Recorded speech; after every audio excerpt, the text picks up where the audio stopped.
નમસ્કાર વિદ્યાર્થી મિત્રો, પ્રજ્વલિતો જ્ઞાનમય પ્રદીપ જીવનની અંદર તમારી ગતિ હંમેશા બનેલી રહે તેના માટેનું મંત્ર છે.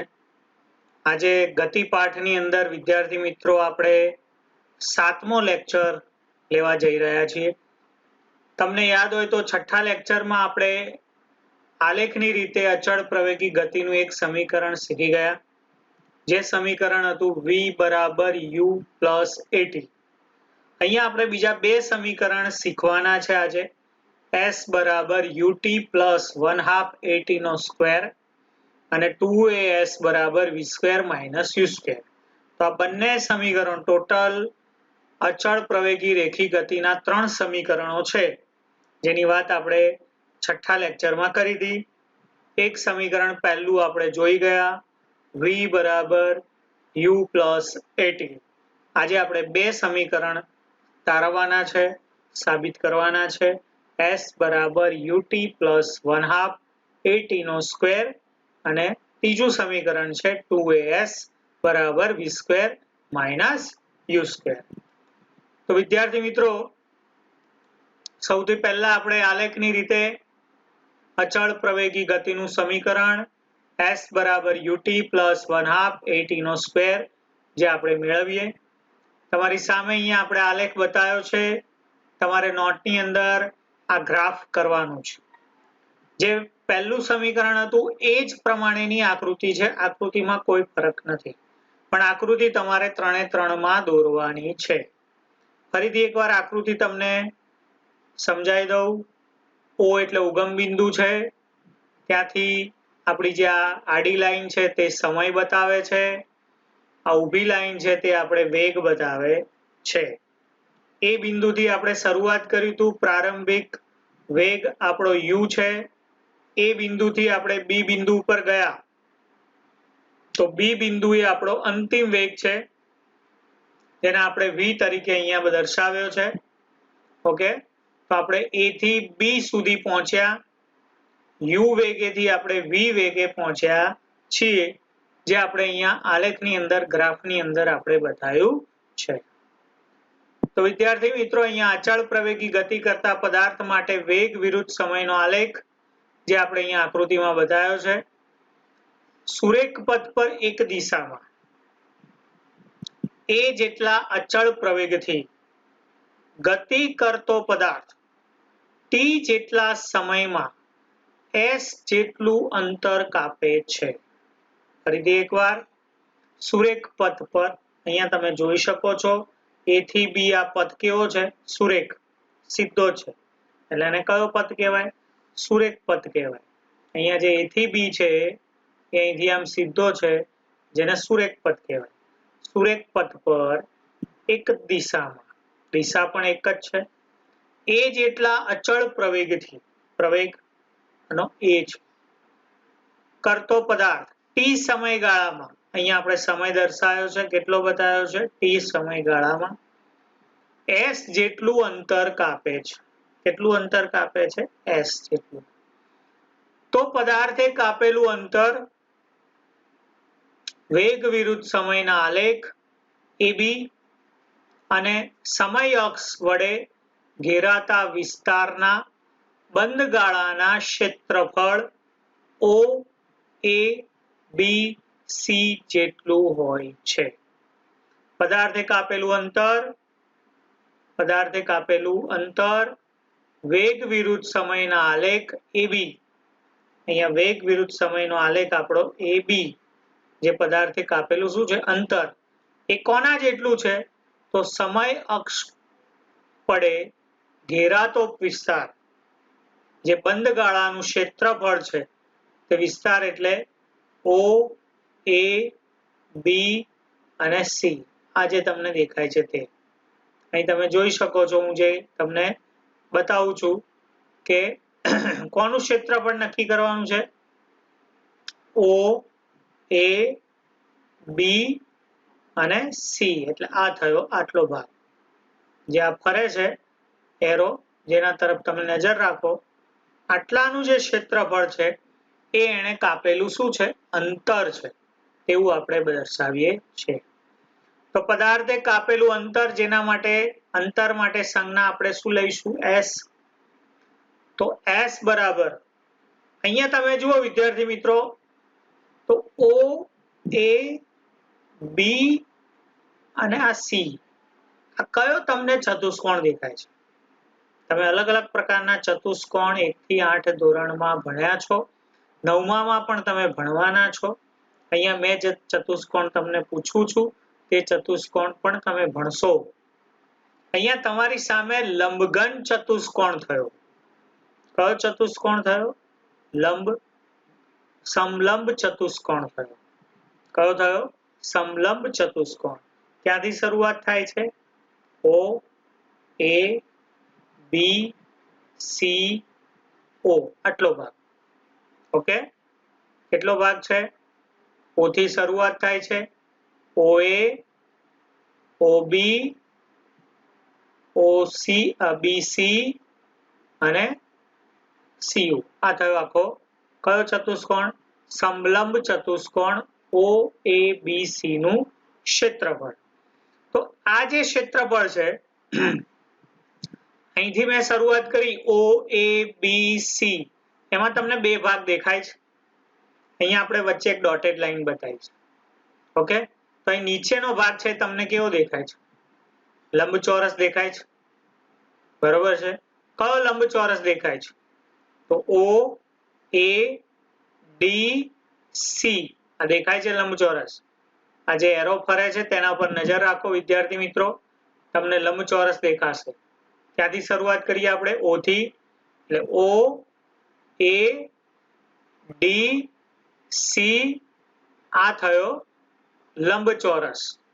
ઉપરનો ભાગ તમને કાટકોણ ત્રિકોણ દેખાય છે. દેખાય છે તમને? કયો ત્રિકોણ દેખાય છે? કાટકોણ ત્રિકોણ. ત્રિકોણ A B અને D. કયો ત્રિકોણ છે? A B અને D. ઓકે, જેમાં કાટખૂણો કયો છે? D છે. તો અહીંયા આપણે લખ્યું છે સમલંબ ચતુષ્કોણ OABC નું ક્ષેત્રફળ, જેના આપણે બે ટુકડા કર્યા, એક લંબચોરસ નું ક્ષેત્રફળ અને એક કાટકોણ ત્રિકોણ નું ક્ષેત્રફળ. નીચેનો ભાગ છે લંબચોરસ છે, ઉપરનો ભાગ છે કાટકોણ ત્રિકોણ છે. કયો લંબચોરસ છે વિદ્યાર્થી મિત્રો? તો OADC આ થયો લંબચોરસ, જે આપણે અહીંયા લખ્યો છે OADC નું ક્ષેત્રફળ. ઉપર છે કાટકોણ ત્રિકોણ. કયો કાટકોણ ત્રિકોણ છે? તો કાટકોણ ત્રિકોણ A B અને D. આ કોણ છે? કાટકોણ ત્રિકોણ છે ABD નું ક્ષેત્રફળ. હવે લંબચોરસ નું ક્ષેત્રફળ નું સૂત્ર શું વિદ્યાર્થી મિત્રો? તમને આવડતું હશે, લંબાઈ ગુણ્યા પહોળાઈ. શું થાય? ના ખબર હોય તો ક્યાંક સાઈડમાં લખી રાખજો. લંબચોરસ નું ક્ષેત્રફળ નું સૂત્ર શું છે? લંબાઈ ગુણ્યા પહોળાઈ. તો અહીંયા આપણે એક બાજુ લંબાઈ, એક બાજુ એની પહોળાઈ, OA ગુણ્યા OC. તો અહીંયા નીચે શું લખ્યું આપણે? OA ગુણ્યા OC, લંબાઈ ગુણ્યા પહોળાઈ. કાટકોણ ત્રિકોણ નું ક્ષેત્રફળ નું સૂત્ર શું? તો 1/2 પાયો ગુણ્યા વેધ. યાદ રાખજો, લખી રાખજો ક્યાંક. કાટકોણ ત્રિકોણ નું ક્ષેત્રફળ નું સૂત્ર છે 1/2 પાયો ગુણ્યા વેધ. તો અહીંયા આપણે પહેલા 1/2 લખ્યો, આ એનો પાયો થયો. શું થયો? આ પાયો AD અને BD એનો શું થયો? વેધ. ઓકે, તો AD ગુણ્યા શું થશે? BD, જે આપણે અહીંયા લખ્યું AD ગુણ્યા BD. પડી ખબર? ફરી એકવાર, લંબચોરસ નું ક્ષેત્રફળ જેનું સૂત્ર છે લંબાઈ ગુણ્યા પહોળાઈ, જેમાં આપણે લીધું OA ગુણ્યા OC. કાટકોણ ત્રિકોણ નું ક્ષેત્રફળ છે 1/2 પાયો ગુણ્યા વેધ. પહેલા 1/2 લખ્યો, પાયો એનો AD, વેધ એનો BD. ઓકે, ચલો હવે એની કિંમતો યાદ કરીએ આપણે. જો વિદ્યાર્થી મિત્રો, આપણે અગાઉ પહેલું જે સમીકરણ શીખી ગયા, જેમાં આપણે કેટલીક શરૂઆતમાં જે વાત લખી હતી એ વાત આમાં પણ તમે લખી શકો છો, બરાબર? તો U એટલે કોણ હતું? પ્રારંભિક વેગ. V એટલે કોણ હતો? અંતિમ વેગ, t એટલે કોણ હતો? સમય. તો અહીંયા તમે જોઈ શકો છો OA નું માપ કોણ છે? u. પછી OC નું માપ કોણ છે? t. AD નું માપ પણ કોણ છે? t. કારણ OC અને AD બંને સરખા છે. OC બરાબર AD બરાબર t. ઓકે. અને BD નું માપ શું થાય? તો BD નું માપ થાય AT. કેમ? એના માટે પહેલું સૂત્ર તમારે જોવાનું. પહેલા સમીકરણની અંદર મેં BD બરાબર AT એવું લખેલું છે. તમે એના ઉપર જોશો એટલે તમને તે ખબર પડશે કે જે BD હતું, જે BD નું માપ શું હતું? V minus U is equal to AT. બરાબર? તો અહીંયા આપણે BD બરાબર AT લઈશું. એટલે એ તમે ધ્યાન રાખજો. ઓકે. તો આ ત્રણેયની કિંમત મૂકી દઈએ આપણે આની અંદર. તો S બરાબર S આપણું અંતર બરાબર OA નું માપ શું છે? U. OC તો OC નું માપ શું છે? OC બરાબર T. તો અહીંયા ગુણ્યા T. વચ્ચે પ્લસ કર્યો. અહીંયા 1/2 કર્યો. AD તો AD નું માપ પણ શું છે? T. તો અહીંયા T લખ્યો. અને BD નું માપ શું છે? AT. તો અહીંયા BD બરાબર AT લખ્યું. ફરી એકવાર આ બરાબરની આગળ કોણ છે? S. અહીંયા S લખ્યું અંતર. પહેલો કૌંસ આપ્યો છે. પહેલા કૌંસમાં કોનો ગુણાકાર છે? OA ગુણ્યા OC. OA નું માપ છે U. OC નું માપ છે T. તો અહીંયા પહેલો કૌંસ કર્યો આપણે એમાં U ગુણ્યા T. ઓકે. પછી પ્લસ છે તો પ્લસ કરવાના. 1/2 છે તો 1/2 કરવાના. પછી બીજો કૌંસ કર્યો છે. બીજા કૌંસમાં કોનો ગુણાકાર છે? AD ગુણ્યા BD. AD બરાબર T છે અને BD બરાબર AT છે. તો અહીંયા કૌંસમાં આપણે લખ્યો T ગુણ્યા AT. હવે અહીંયા તમે જોઈ શકો છો કે અહીંયા પણ T છે ને અહીંયા પણ T છે અને વચ્ચે ગુણાકાર છે. તો T ગુણ્યા T એટલે શું થશે? T નો સ્ક્વેર. ઓકે. શું થશે? T નો સ્ક્વેર. અને U ગુણ્યા T એટલે શું થાય? UT. શું થાય? U ગુણ્યા T એટલે UT. તો શું થશે સમીકરણ આપણું? S બરાબર આ બેનો ગુણાકાર કરી દીધો એટલે UT પ્લસ નો પ્લસ લખી દીધો, 1/2 નો 1/2 લખી દીધો. T ગુણ્યા T એટલે શું થઈ ગયો? AT નો સ્ક્વેર. ડબલ T ગુણ્યા T એટલે T નો સ્ક્વેર. આગળ આપણે A લખી દીધો. તો શું બન્યું સૂત્ર આપણું? સમીકરણ શું બન્યું? S બરાબર UT પ્લસ 1/2 AT નો સ્ક્વેર. ફરીથી એકવાર S બરાબર UT પ્લસ 1/2 AT નો સ્ક્વેર. આ થયું આપણું બીજા નંબરનું સમીકરણ. ખ્યાલ આવ્યો વિદ્યાર્થી મિત્રો?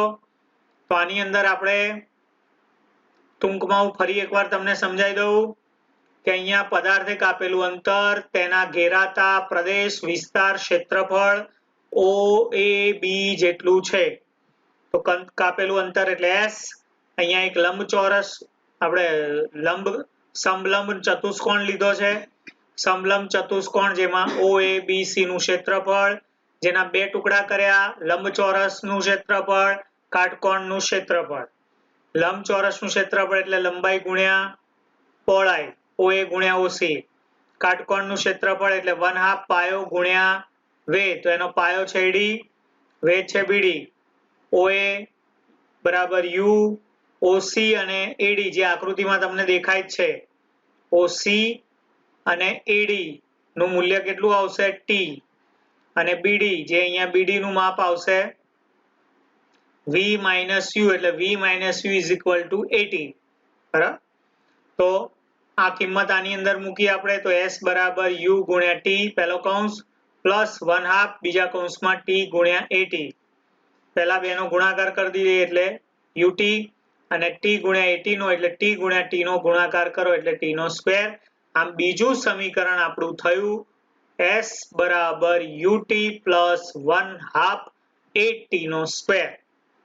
S એટલે અંતર, U એટલે પ્રારંભિક વેગ, T એટલે સમય પ્લસ 1/2 A એટલે પ્રવેગ અને T નો સ્ક્વેર એટલે સમયનો વર્ગ. આ થયું એનું સમીકરણ. s બરાબર ut પ્લસ 1/2 at નો સ્ક્વેર. આવડશે? તો આ થયું આપણું બીજા નંબરનું સમીકરણ, જે અહીંયા આપણું પૂરું થયું. આ ખાલી તમારી જાણકારી માટે આપણે લખ્યું છે કે જો પદાર્થનો પ્રારંભિક વેગ u શૂન્ય હોય તો અહીંયા ut છે, તો u શૂન્ય છે તો u બરાબર 0 લખો. 0 ગુણ્યા t તો શું થશે? 0. u 0 છે એટલે 0 ગુણ્યા t કરો. t ને 0 સાથે ગુણો શું થાય? કોઈ પણ સંખ્યાને શૂન્ય સાથે ગુણો તો એનો જવાબ શૂન્ય આવે. તો અહીંયા u 0 છે, શૂન્ય છે, તો t ગુણ્યા 0 એટલે 0. 0 પ્લસ 1/2 at નો સ્ક્વેર, તો પછી 0 પ્લસ લખવાની જરૂર નથી. અહીં શું થશે સૂત્ર? તો s બરાબર 1/2 at નો સ્ક્વેર. ક્યારે? પ્રારંભિક વેગ શૂન્ય હોય ત્યારે. તો આ થયું આપણું આલેખની રીતે સમીકરણ s બરાબર ut પ્લસ 1/2 at નો સ્ક્વેર. આ બીજા નંબરનું સમીકરણ આપણે અહીંયા સાબિત કર્યું, એ આપણે સમજ્યા. ત્રીજા નંબરનું સમીકરણ છે વિદ્યાર્થી મિત્રો, આલેખની રીતે અચળ પ્રવેગી ગતિનું સમીકરણ 2as બરાબર v² માઇનસ u² મેળવો. ત્રીજું સમીકરણ આપણું આલેખ એના એ જ દોરવાનો છે, એ જ આકૃતિ 3 માં આકૃતિ દોરવાની છે તમારે. આકૃતિ સેમ જ છે, પરીક્ષામાં 3 પ્રશ્ન નહીં પૂછાય, ગમે તે એક પૂછાશે. તો આકૃતિ તો તમારે શીખવી જ પડશે. બરાબર? એટલે આ પ્રશ્ન મેં તમને કીધું હતું કે તમારે 3 વખત લખવાનો, આકૃતિ 1 વખત દોરજો, લખાણ 3 વખત. ઓકે? ત્રણેયમાં એક વખત આકૃતિ દોરવાની છે, લખવાનું છે 3 વખત ફરજિયાત. કારણ કે 3 માંથી એક સમીકરણ પરીક્ષામાં આવશે જ. બરાબર? તો અત્યારથી હું તમને કહી દઉં છું કે આપણે જ્યારે પરીક્ષા લઈશું ત્યારે આ 3 માંથી એક સમીકરણ મૂક્યું હશે. તો અહીંયા આપણે આકૃતિમાં જે બતાવ્યું છે મારે હવે કહેવાની જરૂર નથી, તમે સમજી ચૂક્યા છો. OA આપણો પ્રારંભિક વેગ u છે, A થી પદાર્થ B સુધી જાય છે, B એનો અંતિમ વેગ છે, v સમય છે આપણો OC, જે t આપણો સમય છે. તો અચળ પ્રવેગી ગતિ કરતા પદાર્થ માટે વેગ વિરુદ્ધ સમયનો આલેખ, જે આપણી આકૃતિ પરથી આપણે તે સમજવાનો છે. તો સુરેખ પથ પર એક દિશામાં a જેટલા અચળ પ્રવેગથી ગતિ કરતો પદાર્થ t જેટલા સમયમાં s જેટલું અંતર કાપે છે. આ પેલાની જેવું છે, આ 2 પોઈન્ટ એની જેવા છે, સેમ. ફરીથી સુરેખ પથ, અહીંયા સુરેખ પથ છે, એક જ દિશા છે, દિશા પણ તમારી સામે એક જ છે. a જેટલો અચળ પ્રવેગ છે, આનો પ્રવેગ a છે. ગતિ કરતા પદાર્થ t સમયમાં, એટલે અહીંથી આટલો પહોંચતા એને t સમય લાગ્યો, એટલે t સમયમાં s જેટલું અંતર કાપે છે. તો એ અંતર કોના જેટલું? તો પદાર્થે કાપેલું અંતર વેગ વિરુદ્ધ સમયના આલેખ AB અને સમય અક્ષ વડે ઘેરાતા વિસ્તારના ક્ષેત્રફળ OABC જેટલું હોય છે. આ વાત આપણે આગળના સમીકરણમાં પણ આ જ વાત લખી હતી, એટલે અહીં સુધી તો બંને કોમન છે, અહીંથી બધું બદલાશે. બરાબર? એનો મતલબ શું છે? આ વાક્ય શું કહેવા માંગે છે? ફરી એકવાર સમજાવું તમને કે પદાર્થે કાપેલું અંતર એટલે કોણ? s. વેગ વિરુદ્ધ સમયના આલેખ AB, આજે AB અહીંથી દેખાય છે તમને, અહીંથી અહીંયા AB, અને સમય એટલે કોણ છે? t. આ દેખાય છે t સમય. અક્ષ વડે ઘેરાતા વિસ્તારના ક્ષેત્રફળ, એટલે કે અહીંથી ચાલુ કરો OABC, આ જે ઘેરાતો એનો બંધ ગાળો છે તેના ક્ષેત્રફળ જેટલું તેનું શું હોય છે? અંતર. તો પદાર્થે કાપેલું અંતર એટલે કે s, સંજ્ઞા આપણે શું લઈશું? s. તો s બરાબર સમલંબ ચતુષ્કોણ OABC નું ક્ષેત્રફળ. આટલું લખ્યું હતું આપણે આગળના સમીકરણમાં, આવું જ લખ્યું હતું આપણે કે આપણો જે સમલંબ છે એ કયો છે? O A B C આ આપણો સમલંબ ચતુષ્કોણ છે. કયો ચતુષ્કોણ છે? સમલંબ ચતુષ્કોણ O A B C નું શું છે? ક્ષેત્રફળ છે. હવે પેલા આગળના સમીકરણમાં આપણે શું કર્યું હતું? સમલંબના બે ટુકડા કર્યા હતા. હું તમને આ બંને પ્રશ્ન એટલા માટે સાથે ચલાવું છું કે બંનેમાં બહુ ફરક નથી. અહીંથી જ તમારે અલગ પડે છે. અહીં સુધી સેમ હતું. પેલામાં આપણે સમલંબ ચતુષ્કોણના બે ટુકડા કર્યા હતા. યાદ કરો, લંબઘન અને કાટકોણ ત્રિકોણ આવા બે ટુકડા કર્યા હતા. અહીંયા તમારે ટુકડા કરવાના નથી. અહીંયા તમારે સમલંબ ચતુષ્કોણનું ક્ષેત્રફળનું સૂત્ર લખવાનું છે. તમને થાય સૂત્ર ક્યાંથી લાવવાનું? પેલામાં સારું હતું, સમલંબના ચતુષ્કોણના બે ટુકડા કરી નાખ્યા, લંબઘન ચતુષ્કોણ, કાટકોણ ત્રિકોણ, બરાબર, એટલે એનું સૂત્ર મળી ગયું. પણ સમલંબ ચતુષ્કોણ તમે ભણશો, 9માં આવશે, એનું સૂત્ર મેં અહીંયા લખેલું છે. ફરીથી એકવાર, S બરાબર સમલંબ ચતુષ્કોણ O A B C નું ક્ષેત્રફળ શું આવશે? S બરાબર સમલંબ ચતુષ્કોણ O A B C નું ક્ષેત્રફળ. સમલંબ ચતુષ્કોણનું ક્ષેત્રફળ શું? સાંભળજો, એની અહીંયા તમે આકૃતિ જુઓ એટલે તમને એનું સૂત્ર ખબર પડશે. અહીંથી ચાલુ થાય છે. બાકી આકૃતિમાં કશું નહીં જોવાનું. હું જેટલો એરો બતાવું છું, તીર જ્યાં જ્યાં ફરે છે એ જ જુઓ તમે. O A A B B C અને C O, બસ આટલું. બાકી બધી લાઈનો ભૂલી જાઓ ઘડીક વાર માટે. ફરીથી આપણો સમલંબ ક્યાંથી કેટલો છે? O A A B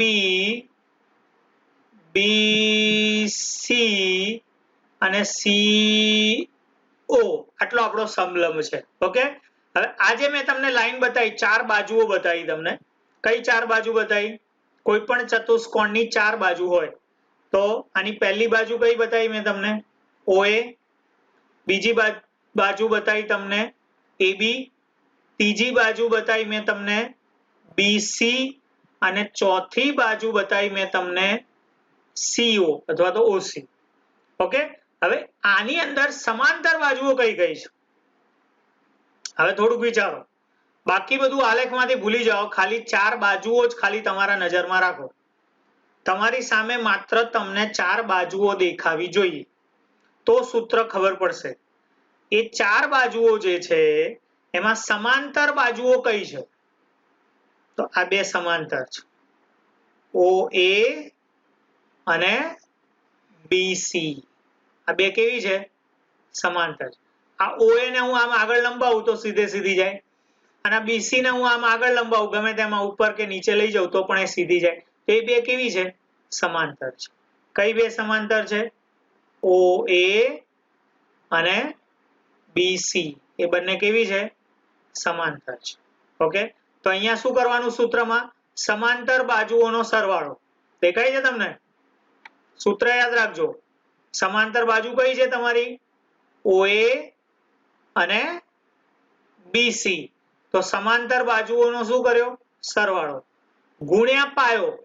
આ પાયો છે, નીચે છે ને પાયો. ક્યાં હોય હંમેશા? તમારી ત્રિપઈ હોય, તમારું ટેબલ હોય, એનો પાયો ક્યાં હોય? નીચે હોય. તો આ પાયો કોણ છે? OC. તો અહીંયા ગુણ્યા શું કરવાનો? પાયો, અને ભાગ્યા 2.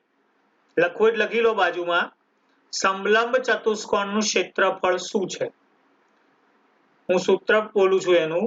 સમલંબ ચતુષ્કોણનું ક્ષેત્રફળનું સૂત્ર સમાંતર બાજુઓનો સરવાળો ગુણ્યા પાયો છેદમાં 2. ફરી એકવાર બોલું છું. સમલંબ ચતુષ્કોણનું ક્ષેત્રફળ બરાબર સમાંતર બાજુઓનો સરવાળો ગુણ્યા પાયો છેદમાં 2 ભાગ્યા 2. ઓકે, તો આપણા સમલંબ ચતુષ્કોણ OABC જેમાં સમાંતર બાજુ કઈ હતી? OA અને BC.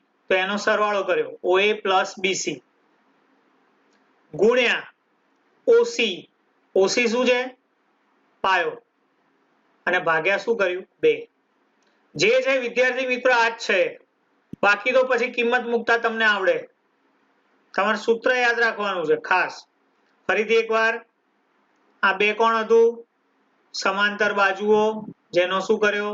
સરવાળો કર્યો ગુણ્યા OC. OC એનો શું છે? પાયો છે. અને છેદમાં 2.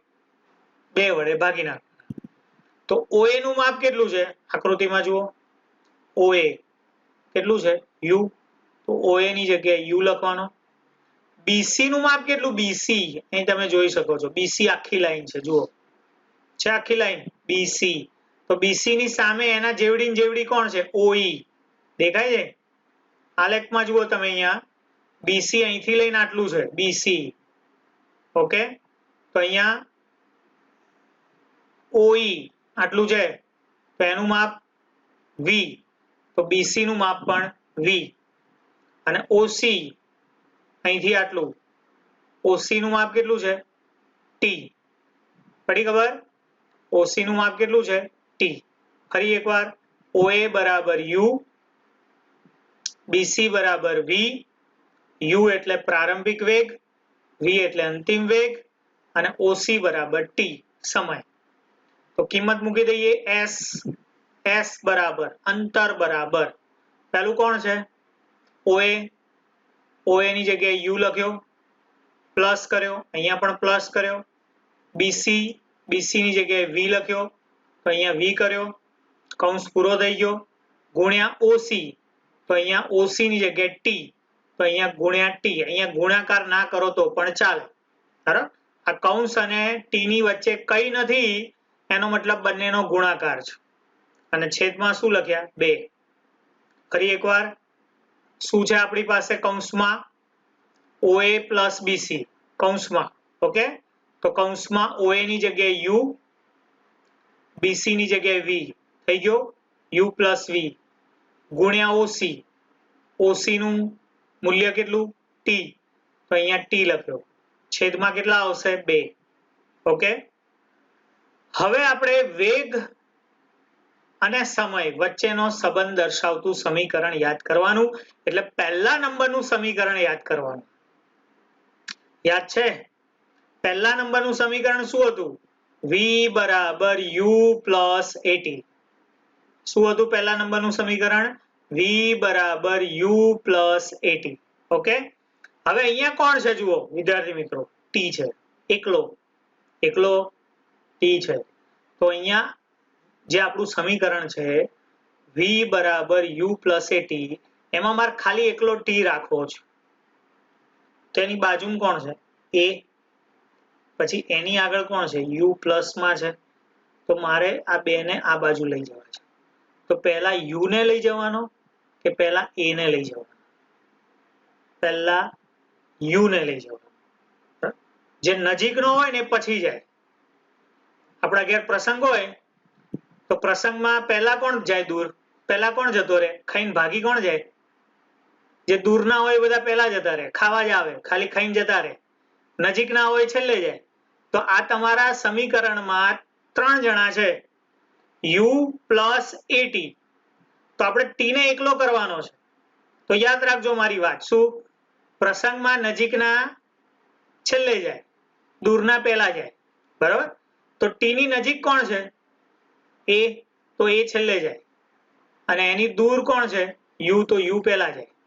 તો U પ્લસ છે, U ની આગળ બી પ્લસ છે, અને પ્લસ આ બાજુ જશે તો માઇનસ થઈ જશે. તો V માઇનસ U શું થઈ જશે? U આ બાજુ આવશે તો V માઇનસ U. ઓકે, હવે આ પતી ગયું. U આ બાજુ આવી ગયો. હવે શું થયું? AT વધ્યું. કોણ વધ્યું? AT. તો A અને T નો શું છે? ગુણાકાર છે. અને ગુણાકાર આ બાજુ આવે તો ક્યાં આવે? ભાગાકારમાં. આ સરવાળો હતો તો સરવાળો આ બાજુ આવે તો માઇનસ થાય. અને અહીંયા A અને T નો શું છે? ગુણાકાર છે. તો ગુણાકાર જ્યારે આ બાજુ આવે બરાબરની આ બાજુ તો શું થાય? ભાગાકાર થાય. તો અહીંયા એ ભાગાકારમાં આવ્યો. પડી ખબર? ગણિતમાં તમે આવું બધા નિયમો શીખી ગયા છો એટલે હું બહુ ડીપમાં જતો નથી. બાકી આ બધાનું જે ચોકડી ગુણાકારની રીત છે, સરવાળો હોય તો પેલી બાદ જાય તો બાદબાકી થાય, ગુણાકાર હોય ને પેલી બાદ જાય તો ભાગાકાર થાય, જે ગણિતના નિયમો છે. તો અહીંયા એકલો ટી રહ્યો. શું થયું? ટી બરાબર v minus u upon a. શું રહ્યું? ટી બરાબર v minus u upon a. Okay, તો અહીંયા આપણું સમીકરણ આ પાછું ફરી યાદ કરો. શું છે આપણું સમીકરણ? s બરાબર એક કૌંસમાં છે u પ્લસ v, બાજુમાં t છે. તો અહીંયા t આવી ગયો. શું આવ્યું t ની જગ્યાએ? t ની જગ્યાએ શું લખી શકાય? તો v minus u upon a. શું લખી શકાય t ની જગ્યાએ? t ના બદલામાં v minus u upon a લખી નાખો. અહીંયા t છે એને કાઢી નાખો, એની જગ્યાએ v minus u upon a લખી નાખો. ઓકે, જે અહીંયા મેં સમીકરણમાં કર્યું. s બરાબર જે આપણું સમીકરણ હતું, s બરાબર પહેલો કૌંસ જે છે u પ્લસ v છે. હવે વિદ્યાર્થી મિત્રો u પ્લસ v હોય એની જગ્યાએ v પ્લસ u લખું તો ચાલે? ચાલે. કેમ? 3 પ્લસ 2 હોય એનો 2 પ્લસ 3 લખું તો ચાલે, કારણ કે 3 પ્લસ 2 એટલે 5 અને 2 પ્લસ 3 એટલે બી 5. પ્લસમાં ચાલે, માઇનસમાં ના ચાલે. સમજો કે અહીંયા કોણ છે? v માઇનસ u છે, તો એનો u માઇનસ v લખું તો ના ચાલે. માઇનસમાં ના ચાલે, પ્લસમાં ચાલે. તો અહીંયા કોણ હતું? u પ્લસ v હતો, તો મેં અહીં શું લખ્યો? v plus u. ઓકે, અને અહીંયા t હતો, t ની જગ્યાએ શું લખવાનું છે આપણે? v minus u upon a. તો અહીંયા શું લખ્યું? v minus u upon a. આ 2 તો હતા જ આપણી જોડે. પડી ખબર? એટલે આ જે સમીકરણ છે જેમાં આપણે t ની કિંમત મૂકી. ઓકે, તો અહીંયા આપણી શું થશે? સમીકરણ s બરાબર v પ્લસ u અને v માઇનસ u, બે કૌંસ થયા. ફરી એકવાર જોઈ લો. s બરાબર u પ્લસ v ગુણ્યા t અપોન 2 આવું હતું. t ની આપણે કિંમત બનાવી t બરાબર v minus u upon a. તો અહીંયા s બરાબર એમની એમ u પ્લસ v છે એની જગ્યાએ શું લખવાનું? v plus u. t ની જગ્યાએ શું લખવાનું? v minus u upon a. તો અહીંયા લખ્યું v minus u upon a છેદમાં, અને આના છેદમાં 2 તો હતા જ એટલે 2 અને a નો શું થઈ ગયો? ગુણાકાર. હવે ગણિતનો નિયમ યાદ કરો વિદ્યાર્થી મિત્રો. બે કૌંસ છે તમારી સામે. એક કૌંસમાં કોણ છે? v plus u. બીજા કૌંસમાં કોણ છે? v minus u. આવા દાખલા 8મા ધોરણમાં પુષ્કળ ગણ્યા છે. કોને મગજમાં આવ્યું? ઘણા બધાને આવી ગયું હશે. બરાબર? તો શું આવશે એનો જવાબ? એક કૌંસ પ્લસ, એક કૌંસ માઇનસ, બંને પદ સરખા, પહેલાનો વર્ગ માઇનસ બીજાનો વર્ગ. શું લખ્યું અહીંયા? v square minus u square. શીખી ગયા છો? ગણિતનો નિયમ છે v square minus u square is equal to એક કૌંસમાં v પ્લસ u, બીજા કૌંસમાં v માઇનસ u. તો અહીંયા આપણી પાસે એક કૌંસ પ્લસ v પ્લસ u, બીજો કૌંસ માઇનસ v માઇનસ u. તો પહેલાનો વર્ગ કરવાનો v સ્ક્વેર, વચ્ચે માઇનસ, બીજાનો વર્ગ u સ્ક્વેર. આ 2a ક્યાં હતા? છેદમાં હતા. એના બરાબરની આ બાજુ લઈ જાઉં. ભાગાકારમાં છે, ઉપર જશે એટલે ગુણાકાર થશે. છેદમાં હોય તો અંશમાં જાય, અંશમાં હોય તો છેદમાં જાય. આ યાદ રાખવાનું. તો છેદમાં કોણ છે? 2a. અંશમાં જશે, બરાબરની આ બાજુ અંશમાં s હતો, s ની જોડે 2a ગુણાઈ જશે. શું થઈ ગયું? 2as બરાબર v square minus u square. આ થયું આપણું ત્રીજા નંબરનું સમીકરણ. શું થયું અહીંયા? એક પ્લસ વાળો કૌંસ, એક માઇનસ વાળો. તો અહીંયા પહેલાનો વર્ગ v સ્ક્વેર, વચ્ચે માઇનસ બીજાનો વર્ગ u સ્ક્વેર 2a છેદમાં છે 2a ને બરાબરની આ બાજુ લઈ જાઓ એટલે s ની જોડે શું થઈ જાય ગુણાઈ જશે એટલે 2as ત્રણેયનો ગુણાકાર 2as બરાબર v square minus u square આ થયું આપણું ત્રીજા નંબરનું સમીકરણ હું આશા રાખું છું કે તમે પૂરેપૂરું ધ્યાનથી આ સમીકરણને સમજ્યા હશો ધ્યાનથી તમે સમજવાનો પ્રયત્ન કરશો વિદ્યાર્થી મિત્રો એકવાર જોવાથી નહીં આવડે હું તમને અત્યારથી કહી દઉં છું હજુ 2-3 વખત આ વિડિયો જોવો નોટમાં 3 વખત ઓછામાં ઓછું લખો પછી ના આવડે તો કહો મને બરાબર પછી આવડે જ જો ધ્યાનથી 3 થી 4 વાર જુઓ 3 વખત લખો ઓછામાં ઓછું 3 વખત લખો કોઈને 3 વારમાં ના ખબર પડે તો 4 વાર 5 વાર લખો બરાબર પછી આ સમીકરણ તમને આવડશે તો 3 સમીકરણ આપણે શીખ્યા અહીંયા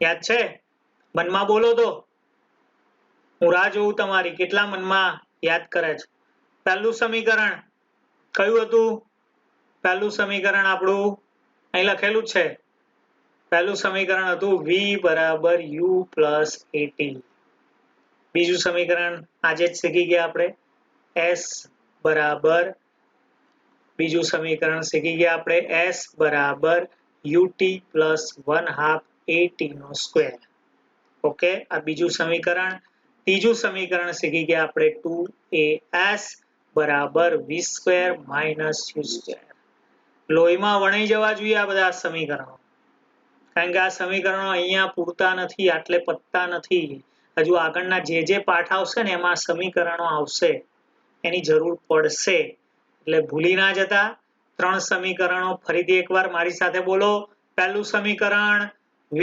બરાબર u પ્લસ at બોલો ફરીથી v બરાબર u પ્લસ at બીજું સમીકરણ s બરાબર ut પ્લસ 1/2 at નો સ્ક્વેર બીજું સમીકરણ ફરીથી બોલો s બરાબર ut પ્લસ 1/2 at નો સ્ક્વેર અને ત્રીજું સમીકરણ 2as બરાબર v square minus u square ઘણી વખત તમને આ ડાબી બાજુ જમણી બાજુ લખો જમણી બાજુ ડાબી બાજુ આ જમણી બાજુ કહેવાય ના ડાબી બાજુ કહેવાય આ બાજુ લખો ના આ બાજુ લખો ચાલે પહેલા તમે v square minus u square is equal to 2as લખો તો ચાલે પણ આ રીતે બોલવામાં મજા આવે એટલે તમારે યાદ આ રીતે રાખવાનું 2as બરાબર v square minus u square તો હું આશા રાખું છું કે તમે ધ્યાનથી વિડિયો જોવો છો તમે અભ્યાસ કરો છો સારામાં સારી રીતે ધ્યાનપૂર્વક વિડિયો જોવાના છે વર્ગખંડમાં બેઠા હોય પ્રમાણે બેસવાનું એ પ્રમાણે અભ્યાસ કરવાનો ટૂંક નોંધ આ જે ટૂંક નોંધ છે સમીકરણની એ ઓછામાં ઓછી 3 વખત લખવાની છે બરાબર અને વિડિયો જોઈને તમે સારામાં સારી રીતે આ ટૂંક નોંધ મોઢે કરો એ આશા સાથે આજનો લેક્ચર આપણે પૂરો કરીએ